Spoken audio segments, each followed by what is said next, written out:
Hi friends, welcome to our channel. இன்றைக்கி வீடியோவில் நம்ம என்ன பார்க்க போகிறோம்னா ரொம்ப சூப்பராக இருக்குங்க. பார்க்க தான் அது சிம்பிளாக தெரியும். ராஜஸ்தான் ஸ்டைலில் கொத்தவரங்காய் எப்படி செய்யுதுன்னு பார்க்கலாமா? அதுக்கு முன்னாடி நீங்கள் நம்ம சேனலை சப்ஸ்கிரைப் பண்ணலன்னா சப்ஸ்கிரைப் பண்ணிக்கோங்க. வாங்க இப்போ வீடியோக்குள்ளே போகலாம். அதுக்கு கொஞ்சம் எண்ணெய் தாராளமாக ஊற்றிக்கோங்க. ஒரு 10 பல் பூண்டு நல்லா தட்டி சேர்த்துக்கோங்க.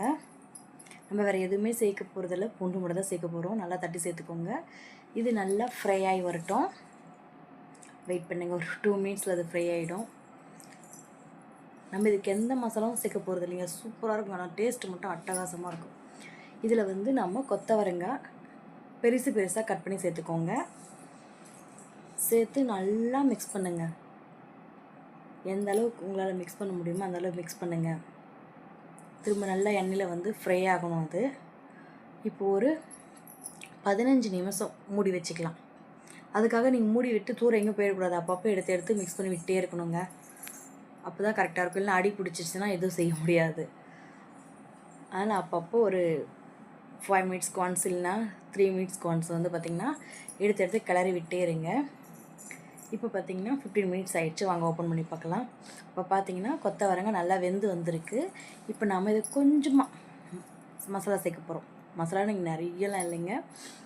மஞ்சத்தூள், வீட்டு குழம்பு மிளகாய் தூள், காரத்துக்கு ஏற்ற மாதிரி உப்பு, சால்ட் உப்பு சேர்த்துக்கோங்க. சேர்த்து நல்லா மிக்ஸ் பண்ணுங்கள். மிக்ஸ் பண்ணி ஒரு 10 மினிட்ஸ் திரும்பவும் மூடி வைக்க போகிறோம். அப்பப்போ எடுத்து கிளறி விடணுங்க. இவ்வளோதாங்க, சூப்பராக இருக்குங்க. நான் கூட என்னமோ மாதிரி இருக்கும்னு சொல்லிட்டு ட்ரை பண்ணேங்க. டேஸ்ட்டு மட்டும் அட்டகாசமாக இருந்துச்சுங்க. சீரியஸாக சொல்கிறேன், நீங்கள் ஒன்ஸ் இது எது ட்ரை பண்ணுறீங்களோ இல்லையா இதை ட்ரை பண்ணி பாருங்கள். சூப்பராக இருக்கும். கண்டிப்பாக நீங்கள் ட்ரை பண்ணுங்கள். பார்த்திங்கன்னா இது சாம்பார், இது எதுவுமே தேவையில்லைங்க. இது ஒன்றே கூட சூப்பராக இருக்குங்க. இல்லை சாம்பார் சாதத்தோட சாப்பிட்லாம், தயிர் சாதத்துக்கு எல்லாத்துக்குமே செம்மையாக இருக்கும். தனியாகவும் சாப்பிட்லாம்.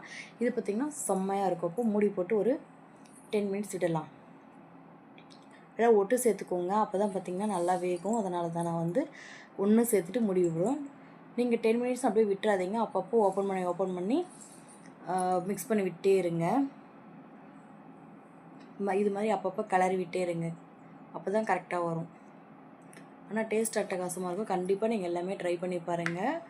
இது பார்த்திங்கன்னா சுடு சாதத்தோட, சாம்பார் சாதம், ரசம், அப்புறம் தயிர் சாதம் எல்லாத்தோடையும் வச்சு சாப்பிட காம்பினேஷன் அட்டகாசமாக இருக்குங்க. இப்போ பாருங்கள், நான் வெறும் சாதத்தில் தான் சாப்பிட்றேன். டேஸ்ட்டு மட்டும் சூப்பரான ராஜஸ்தான் ஸ்டைலில் கொத்தவரங்காய் ரெடி. கண்டிப்பாக ட்ரை பண்ணி பார்த்துட்டு கமெண்ட் பண்ணுங்கள். பாய் ஃப்ரெண்ட்ஸ், நெக்ஸ்ட் வீடியோ பார்க்கலாம். டாடா.